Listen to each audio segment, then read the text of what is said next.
Hello everyone, my name is Elizabeth Karsch. I'm a visual artist in Sag Harbor, New York. And I'm here with my assistants, Nina and Clara, who are very professional assistants in my studio. And we are with you today to offer you an art break on trying out painting to release any emotions or ideas you have in your head that are bothering you, as a way to kind of escape and to let go maybe of things that are going on in your life if you need to. I like to paint to tap into what's happening around me in my world and in my head. And I use line and color to help to release my emotions. Are you giggly? She's being a little giggly. That happens, right? So she has the silly. So we're going to try to be professional and do this. But we can be silly too. That's what it's all about. So I make two-dimensional artwork, usually on paper. And it's expressive. We have some examples here. Well, let's get one here. Let's get one that has kind of a lot going on. Here's one that's unfinished. I just began it about a week ago. But spring was coming, and I felt a little happy that day. Okay, you can pull that one down. I felt a little happy that day, so I did all these lines because I had a lot of energy, and I think you guys had a lot of energy too. And then I did these little black lines because there were lots of little flies and ants in our yard and in our house. So these lines kind of represent all the little things that were kind of going around there. Okay, thank you. And then this painting is also unfinished, but it's getting close. It's a little one. And I was feeling very strong and confident, so I used a really wide brush, like this one, which I don't always use, but I used it to express how happy, not really how happy I was, but how okay I was to maybe make a mistake in my work. But that happened after the day earlier. I was not feeling very strong, and I was feeling a little nervous, and I made all these little white lines and little marks in it, because I felt like I didn't want to, because I was a little bit confused maybe. So anyway, I thought today we could either grab paper or grab some cardboard you could work on, or if you have, I don't know, even glass you could paint on. Anything you have lying around. You don't have to use really nice paper, but we happen to have a lot of paper. And you can use any materials you have in your house. You can use, we have a lot of acrylic paint, but this isn't very high-end. It's just from a store in town, the 5 and 10 in town. And then I have some nicer paints from the Golden Eagle. I work with a lot of pastel. So see all these cool pastels. I don't know if you can see them in the video, but I'll get a close-up later. And pastels are really nice because you can draw lines with them, and then you can smear them, or you can take a brush with a little bit of water on it. Why don't I turn this on too?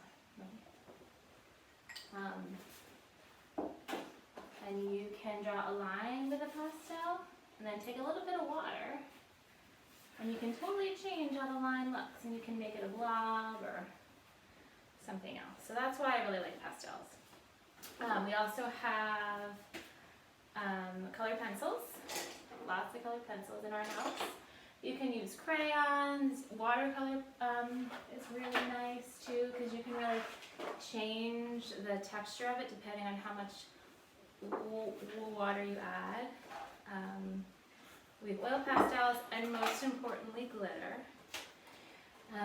And the reason I had this idea to teach this to you today was because we have all been cooped up in our houses for many weeks now, right? I think more than like a month. It's like 2.5 months we've been inside, right? So we're missing our friends, our teachers, some of us are missing our grandparents, even our neighbors because we can't hug them or eat with them or anything. So we've all had a lot of emotions in these 8 weeks. We've all had some fights with our family members. Just a few in this house. And we've also been really been happy we're all okay and we've been healthy, so I'm so grateful for that too. But so all these emotions have really been kind of pent up in our minds and in our bodies and in the energy around us. And so it's been really it's been helpful to me a lot to be able to express that through my art. So I'm hoping I can give that to you guys too as a tool to use. I think art I believe that art is a language, and I use line and color to speak in a way that often is easier than using words, because I'm not a great communicator, and so I use art to do that. So without further ado, let's get started and I'll talk more. So, longer. Okay. So I'm thinking that today I'd like to paint about the people in my life who I miss right now. So we have cousins, we have aunts and uncles, we have right? Best friends. Best friends who we're missing. So one way to begin is maybe to, if you have an idea of who you want to make art about in your head, I would imagine that a color will come to mind. So I would begin with a color. And so the person I have in mind would be a lavender for me. I don't know why. That's just the color that came off right away. And so I'm going to get the color lavender, maybe with a pastel, or maybe with some paint. And I'm gonna work with it. What about you guys? What kind of colors do you think you want to do? I already know Get you set up with 4 colors that I need. I need a pink, a blue, a purple, and a yellow. Okay. Actually, yellow glitter instead of. So the glitter you always do at the very end. I know. Okay. So are you using in paint? So you want to be able to mix them. So unfortunately, we have a lot of plastic in our house. We eat a lot of food, and there's a lot of resulting plastic. And I often use that as a palette. These old strawberry containers and egg containers. But I'll use them over and over and over again, not only once. Although these are new, I use them a lot of times. Since I already worked on this a little bit, I'm going to continue working on it. I believe, at least in my kind of art, there really aren't a lot of mistakes you can make.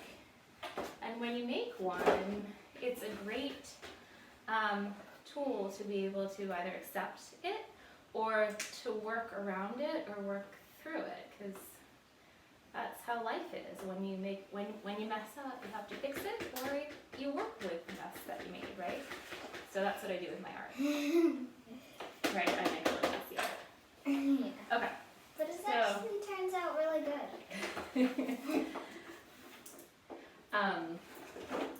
So I said lavender because the person I'm thinking of is in Maine right now. Is it your sister? My sister, Tracy. She's up in Maine. Oh yeah, I could see how she's lavender. They went to lavender, right? Already? They went to Maine, yeah. So what I'm going to do is I'm going to make a lavender blob. Then can you pass me a paintbrush? And I love to use these bamboo brushes. They're very traditional ink brushes, but I use them on pastel. What I do is I get a bamboo brush and I take a bunch of water, and then I kind of get it all wet, and then I kind of dry it off on the edge. This is how I've always use these bamboo brushes, which is totally incorrectly, but that's how I like to use them. It's more blue, huh? Yeah, but it's still kind of lavender-ish. Let's see. Is this the one I just used? No, this one is not purple. So what I'm going to do is this purple blob up here to represent Tracy on her lake near her cabin. Is there a closer black than that one? Nope, that's the black. So black is also something, I kind of like to do a lot of color and then I add a little bit of black towards the end, or I let the black dry and then add more color on top, because What I love about black is it allows colors to really pop, but it also can kind of take over the whole piece. Looks like you're using happy colors today. Pearls always have. It's for Pearl. Sometimes she's sad. She was sad Not yesterday. usually. Not When she wanted to really. see you. Okay. She's usually just sad when. You can't see her. And then what I'm going to do also is then I did this purple blob over here to represent Tracy. And then I'm going to do another blob. I like blobs today. Over here. Oh, I like On the other. pictures. Yes, you did really great blob pictures. On the other end of my piece of paper here, I'm going to do a blue. Because, oh look, this is the same color sweater I'm wearing. I didn't even think about that. It happens all the time.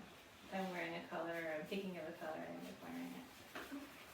So I'm going to do this blue over here. Because I'm all the way over here. Right? I'm not up close to her. I'm 800 miles away from her. You call that a few hundred? I call Well, that. if this were a map, if this were a map, actually, I'd be down here in New York, and she'd be up there in Maine. Yep. Okay.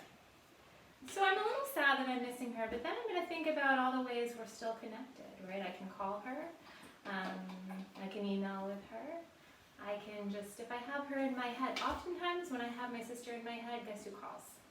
Your sister. My sister, right? Because humans are all connected in a way, and we think about each other, and there's a sensibility there that's sort of, I don't know, sort of interesting. So what I'm going to do is I'm going to draw a skinny line connecting us, and a bright line, because it makes me happy about how well connected we are, even though we're not around each other. And so I'm going to use a happy color, and I'm just going to maybe draw this line. It's not easy to get to her, but I can get to her when I need to. Connecting us. Finished. You didn't finish. We're gonna do more. Okay. So now we're at the part where I'm going to talk about how I use all different kinds of lines to represent different kinds of emotions and feelings. So, if I'm angry about something, what am I angry about? Let me think about something. I'm actually pretty happy today that I get to do this with you guys. That one gives me when you say not to turn Yeah, on. I was a little angry this morning because I came into the living room when the TV was on and nobody had asked me. So what did I do? I thought you were sleeping. I'm never sleeping. Exactly why I wanted to give you a break. Okay. So I was a little angry. So this is all about today, that maybe this piece of artwork that I'm working on. I'm going to draw these angry lines. I get really, really mad when you guys turn the TV on when you're not supposed to. So mad. And I'm even going to draw these lines that are like unhappy faces. Alright? Oh, I really like those lines. Let me see. Can you see them? Oh yeah. They're kind of like rainbows, except they're supposed to be unhappy smiles. Yeah. And then what happens when I yell at you guys about the TV? We get angry. Yeah, sometimes you cry, right? Yeah, we usually just cry, but. And so I'm going to maybe make a sad line. I'm going to take this watercolor. And I'm going to make some sad spots. Although you weren't too sad this morning about the TV situation. Make some sad spots. What else do I want to do? Okay. It seems silly, I guess, if you're not somebody who paints all the time. It might feel a little bit strange to try to tap into emotions if you want to hide your emotions. But sometimes you really need to kind of try to connect to them to be happy and feel better. And so that's really what I do in my artwork. I have a painting that I'll show you guys that I started in 2009 and I completed it in 2020. And it's called In Lieu of Marriage Counseling. Now, in lieu means instead of. So the adults here will appreciate that. But so this piece, you see, it has so much going on in it. Because I worked on it over the years, on and off for 10 years. So there's some angry lines, and there's some happy bouncing lines, and there's glitter, because there's good times. And so all the things that have been happy times and not so happy times, or things that have stressed me out, or things that have given me pure joy, all those things might be in this. In line, and form, and color. Well, thank you guys for watching. I hope you got something out of it. This is weird. We're gonna keep on painting, and I will we'll have all of our completed work on social media. So if you make art today, or tomorrow, or in the future with a Guildhall art break, please post it online if you have social media. I think it's hashtag Guildhall art breaks. You might even be able to email it into Guildhall, I don't know. We'll get you that information too. So hope you get creative, and hope you get a little bit of this energy or these emotions you're having here during our time quarantining at home out and onto the page. What do you say? Bye. Bye. Thanks for watching. Bye. Thank you for being part of our Art Break project. Please consider supporting Guildhall through subscribing to our YouTube page, following us on social media, or donating on our website. Your support would help us bring more creativity your way and ensure our success when we reopen our doors to you.